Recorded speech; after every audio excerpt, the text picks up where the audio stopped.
کسی جنگل میں ایک بہت خونخوار شیر رہتا تھا۔ وہ اتنا خونخوار تھا کہ تمام جانور سہمے ہوئے رہتے تھے۔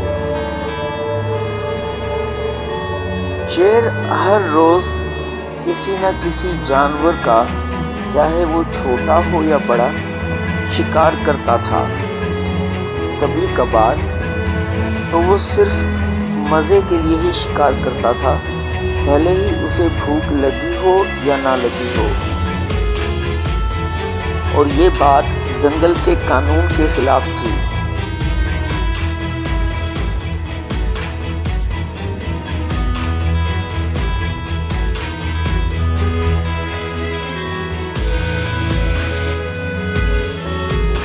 اپنے شکار پر قابو پا لینے کے بعد وہ اس قدر زور سے کھڑا کرتا کہ جنگل کے تمام جانور، یہاں تک کہ ہاتھی بھی ڈر کر بھاگ جاتے تھے۔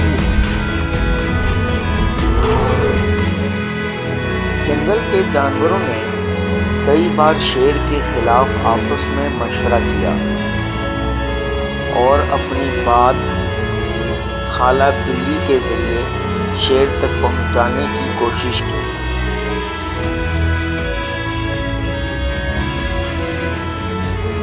خالہ بلی پیغام لے کر بھی گئی، لیکن شیر طاقت کے نشے میں کسی بھی قسم کی بات سننے کو تیار نہیں تھا۔ وہ بہت مغرور ہو چکا تھا، اور جب اسے پتہ چلا کہ لومڑی بھی اس کے خلاف سازشوں میں شامل تھی تو اسے بہت غصہ آیا۔ اس نے لومڑی کو بلا کر خوب ڈانٹنے کا فیصلہ کیا۔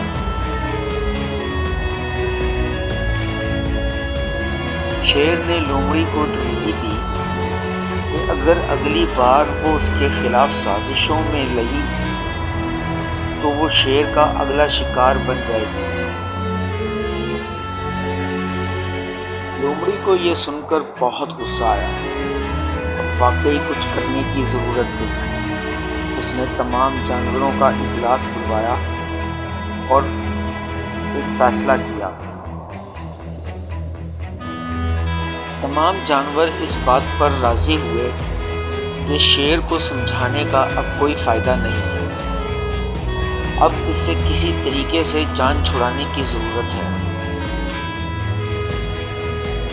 لومڑی نے ایک ترکیب سوچی اور سب کو بتایا۔ تمام جانور اس پر راضی ہو گئے۔ اب لومڑی کی تجویز پر کام شروع کر دیا گیا۔ تمام جانوروں نے مل کر زمین میں ایک بہت گہرا گڈھا کھودا۔ تمام جانوروں نے مل کر اس کے لیے خوب کوشش کی۔ ہاتھی نے اپنی سونڈ میں لا کر اس میں پانی بھر دیا۔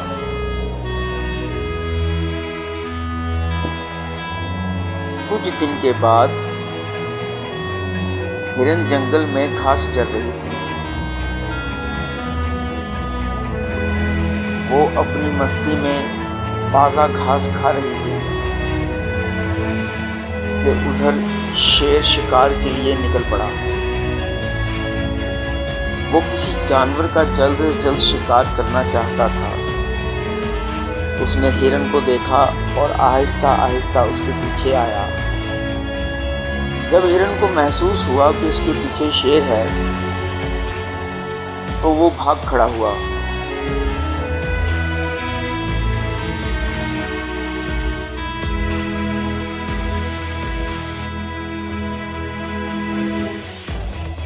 ہرن کو بھاگتا دیکھ کر شیر اور زیادہ غصے میں آ گیا اور پاگلوں کی طرح اس کے پیچھے بھاگنے لگا۔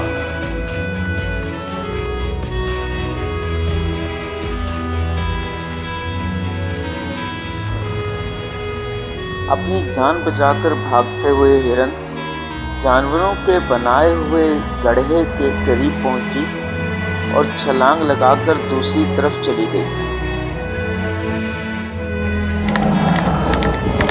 شیر اس کے پیچھے بدستور آتا رہا، لیکن بدقسمتی آسانی سے وہ چھلانگ مکمل طور پر نہ لگا سکا اور پانی میں گر گیا۔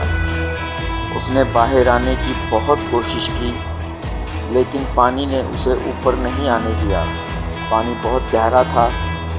شیر آہستہ آہستہ پانی میں ڈوب گیا۔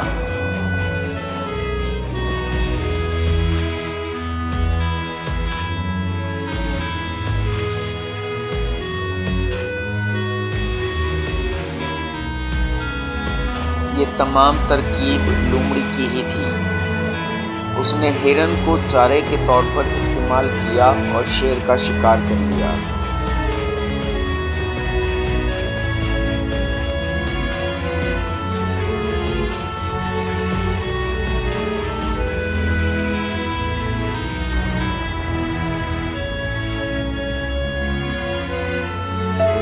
اب سے جنگل میں تمام جانور ہنسی خوشی رہنے لگے۔ اب وہ مکمل طور پر